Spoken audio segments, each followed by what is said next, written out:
On behalf of the General Assembly, I have the honor to welcome His Excellency Volodymyr Zelensky, President of Ukraine, and invite him to address the Assembly.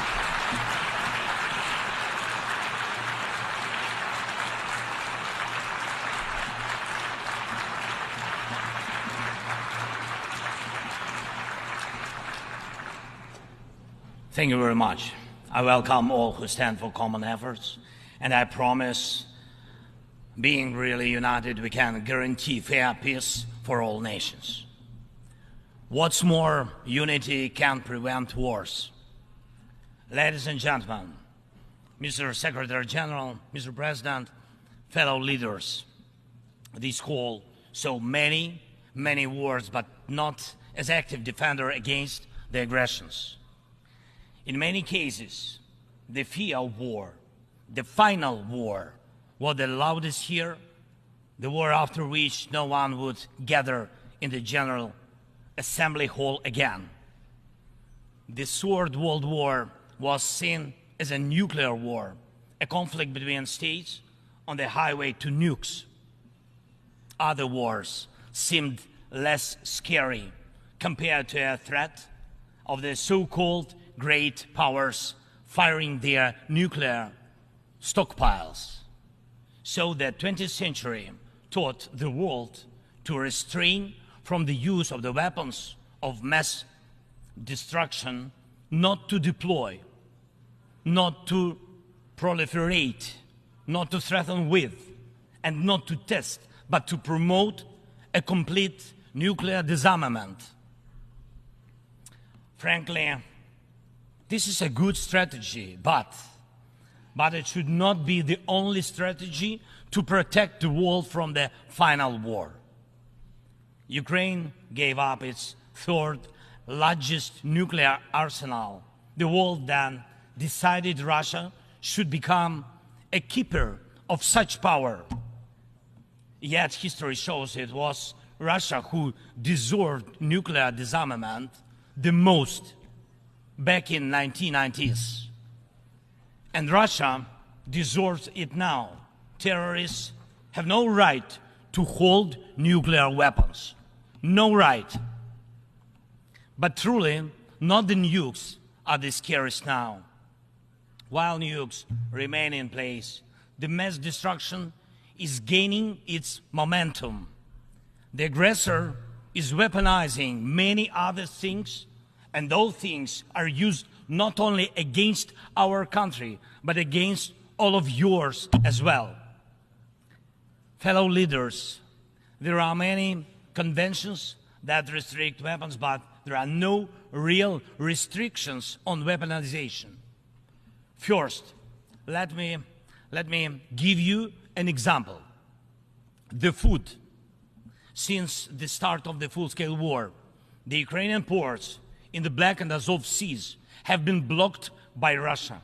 Until now, our ports on the Danube River remain the target for missiles and drones. And it is a clear Russia's attempt to weaponize the food shortage on the global market in exchange for recognition for some, if not all, of the captured territories. Russia is launching the food prices as weapons. The impact spans from the Atlantic coast of Africa to the Southeast Asia, and this is the threat scale. And I would like to thank those leaders who supported our Black Sea Grain Initiative and program Grain from Ukraine. Thank you so much.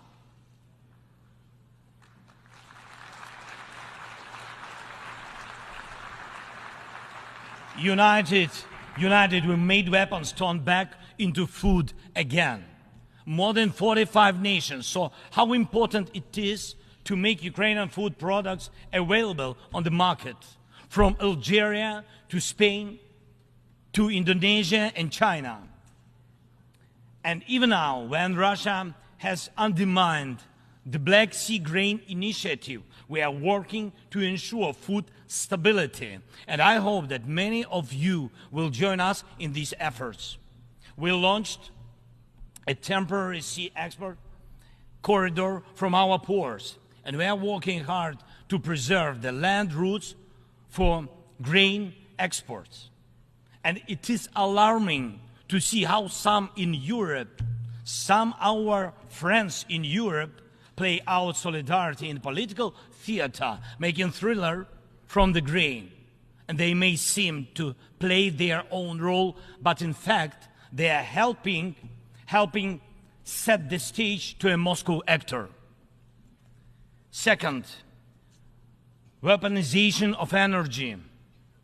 Many times the world has witnessed Russia using energy as a weapon. Kremlin weaponized oil and gas to weaken the leaders of other countries when they came to the Red Square. And now this threat is even greater. Russia is weaponizing nuclear energy. Not only it is spreading its unreliable nuclear power plant construction technologies, but it is also turning other countries' power plants into real dirty bombs. Look, please, what Russia did to our Zaporizhia power plant. Shelled it, occupied it, and now blackmails others with radiation leaks. Is there any sense to reduce nuclear weapons when Russia is weaponizing nuclear power plants? Scary question.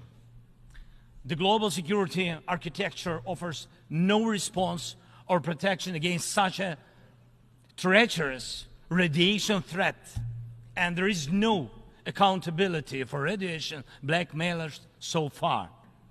The short example is children.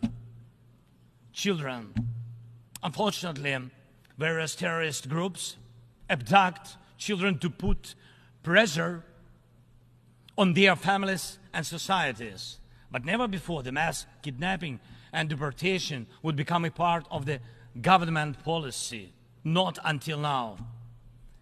We know the names of tens of thousands of children and have evidence on hundreds of thousands of others kidnapped by Russia in the occupied territories of Ukraine and later deported. The International Criminal Court issued arrest warrant for Putin for this crime. And we are trying to get children back home. But time goes by. What will happen with them? What will happen to them? Those children in Russia are taught to hate Ukraine, and all ties with their families are broken. And this is clearly a genocide. When hatred is weaponized against one nation, it never stops there. Each decade, Russia starts a new war. Parts of Moldova and Georgia remain occupied. Russia turned Syria into ruins. And if not Russia, the chemical weapons would have never been used there in Syria. Russia has almost swallowed Belarus. It is obviously threatening Kazakhstan and other Baltic states.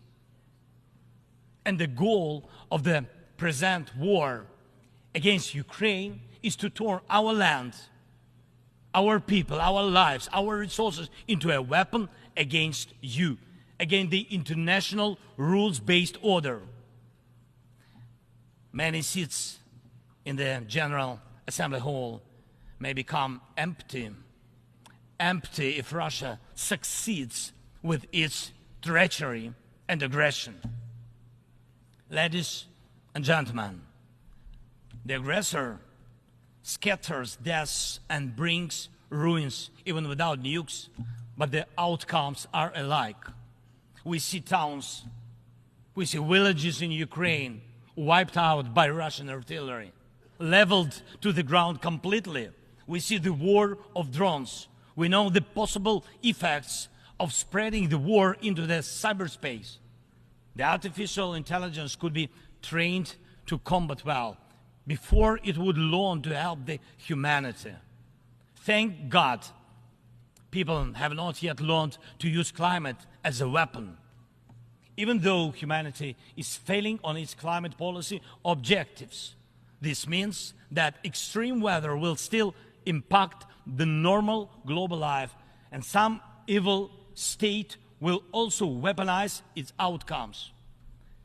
And when people in the streets of New York and other cities of the world went out on climate protest, we all have seen them.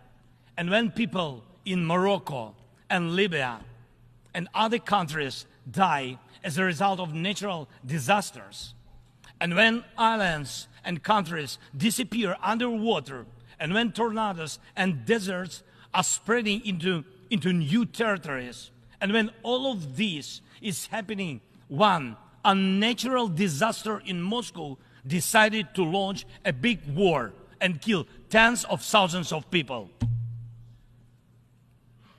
We have to stop it. We must act united to defeat the aggressor and focus all our capabilities and energy on addressing these challenges. As nukes are restrained, likewise the aggressor must be restrained, and all his tools and methods of war. Each war now can become final, but it takes our unity to make sure that aggression will not break in again.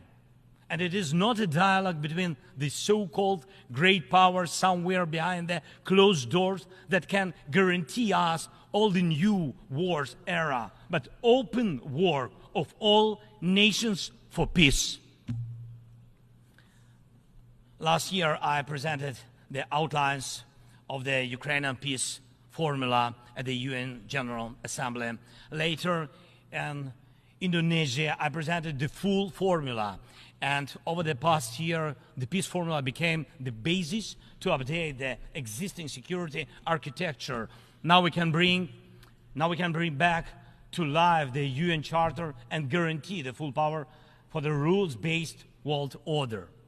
And tomorrow, I will present the details at a special meeting of the UN Security Council. The main thing is that it is not only about Ukraine. More than 140 states and international organizations have supported the Ukrainian peace formula fully or in part. The Ukrainian peace formula is becoming global.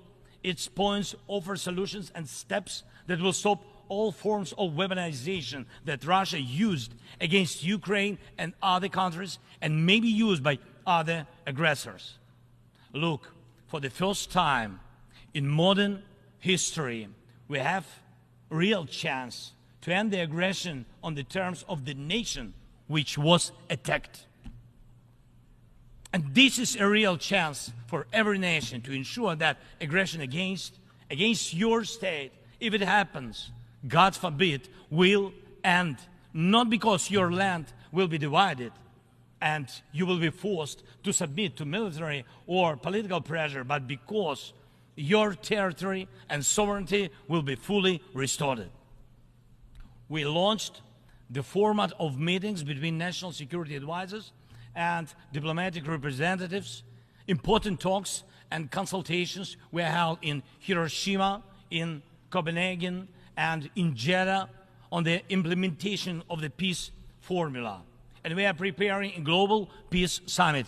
And please, I invite all of you who do not tolerate any aggression to jointly prepare the summit. And I am aware of the attempts to make some shady dealings behind the scenes. Evil cannot be trusted. Ask Prigozhin if one bets on Putin's promises. Please, hear me.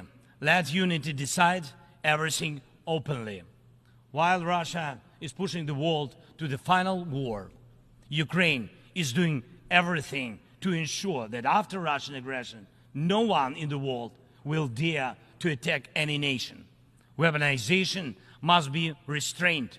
War crimes must be punished. Deported people must come back home.